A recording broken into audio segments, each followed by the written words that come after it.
Assalamualaikum warahmatullahi wabarakatuh. Perkenalkan, nama saya Ririn Pindasari, kelas PGMI 2B.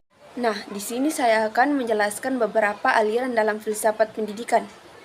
Yang pertama itu perennialisme. Perennialisme adalah filosofi pendidikan yang berpusat pada guru yang berfokus pada ide-ide abadi dan kebenaran universal. Perennialisme menyarankan bahwa fokus pendidikan haruslah pada ide-ide yang telah bertahan selama berabad-abad, yang meyakini bahwa ide-ide tersebut relevan dan bermakna saat ini.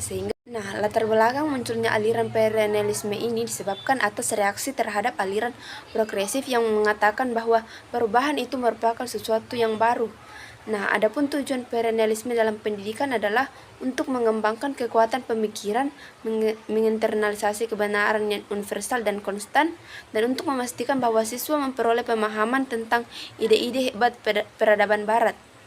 Adapun peran guru dalam aliran perennialisme lebih dominan, sehingga seorang guru idealnya memiliki kapasitas keilmuan dan teladan yang baik, karena bertujuan untuk membantu peserta didik menyimpulkan kebenaran yang tepat. Aliran yang kedua itu humanisme. Humanisme adalah pemikiran filsafat yang mengedepankan nilai dan kedudukan manusia serta menjadikannya sebagai kriteria dalam segala hal. Humanisme adalah pemikiran filsafat yang sangat menghargai kapasitas manusia dalam mengukur dan menentukan konsep kebenaran, kebaikan, dan keindahan dalam hidup ini. Penemu aliran ini adalah Abraham Maslow pada sekitar 1950. Dalam filsafat pendidikan, humanisme memandang bahwa belajar bukan sekedar pengembangan kualitas kognitif saja, tetapi juga dalam pembelajaran menekankan pentingnya emosi atau perasaan, komunikasi yang terbuka, dan nilai-nilai yang dimiliki setiap siswa. Pendidikan dengan mengedepankan filsafat pendidikan humanisme memandang bahwa proses belajar bukan hanya sebagai sarana transformasi pengetahuan saja, tetapi lebih dari itu. Proses belajar merupakan bagian dari pengembangan nilai-nilai kemanusiaan. Aliran yang ketiga itu eksistensialisme, yang merupakan paham yang menempatkan manusia pada titik sentrum dari segala relasi kemanusiaan. Eksistensialisme berakar dari upaya untuk bangkit dari segala hegemoni untuk menemukan eksistensi dan esensi diri. Eksistensialisme merupakan gerakan filsafat yang muncul setelah meletusnya Perang Dunia Pertama dan berkembang di Prancis pasca Perang Dunia Kedua, yang pemikirannya membahas tentang kebebasan individual, sehingga pemikiran ini berperan sebagai jalan keluar dari korban perang yang mengalami krisis kebebasan. Nah, fokus dari pendidikan eksistensialis adalah kebebasan manusia. Dalam upaya menekankan subjektivitas individu, guru eksistensialis harus mampu menumbuhkan rasa kesadaran diri dan tanggung jawab siswa. Untuk pembuatan pilihan pribadi yang signifikan, hanya siswa lah yang mampu menghasilkan definisi dirinya. Dengan demikian, eksistensialisme pada hakikatnya adalah merupakan aliran filsafat yang bertujuan untuk mengembalikan keberadaan umat manusia sesuai dengan keadaan hidup asasi yang dimiliki dan dihadapinya.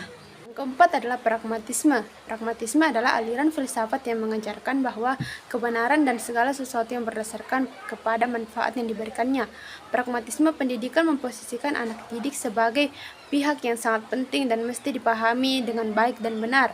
Pragmatisme mulanya merupakan metode dalam bidang epistemologi untuk menjelaskan makna gagasan, agar gagasan pragmatisme ditulis oleh beberapa pemikir Amerika, yaitu Charles Sanders Peirce dan William James dan John Dewey. Nah, pendidikan pragmatisme memandang bahwa pengetahuan yang benar adalah pengetahuan yang berguna bagi kehidupan individu.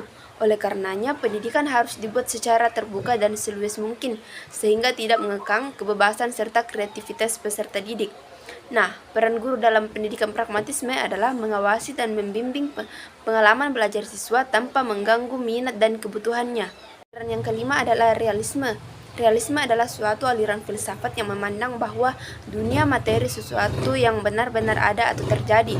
Dunia ini mempunyai hakikat realitas terdiri dari dunia fisik dan non-fisik. Nah, realisme muncul pada abad 19, tepatnya pada tahun 1850 setelah terjadinya revolusi di Prancis pada tahun 1948. Realisme dalam dunia pendidikan mempunyai prinsip dan tujuan untuk memberikan perhatian kepada peserta didik yang apa adanya, yang bertujuan untuk menyesuaikan hidup dan tanggung jawab sosial.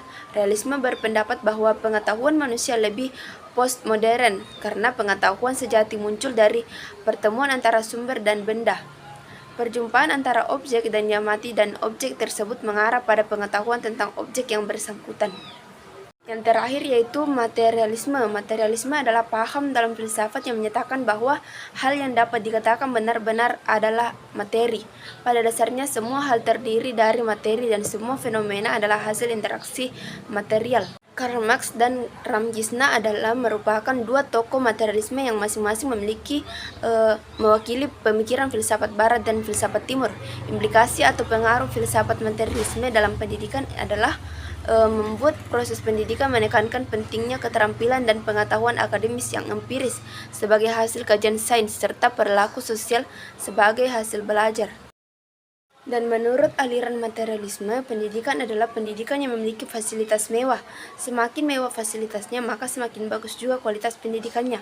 Di sisi lain, pendidikan dilihat dari mahalnya membayar. Semakin mahal biaya pendidikan, maka semakin bagus juga pendidikannya. Sekian itu saja dari saya, kurang lebihnya mohon dimaafkan. Wabillahi taufiq wal hidayah. Assalamualaikum warahmatullahi wabarakatuh.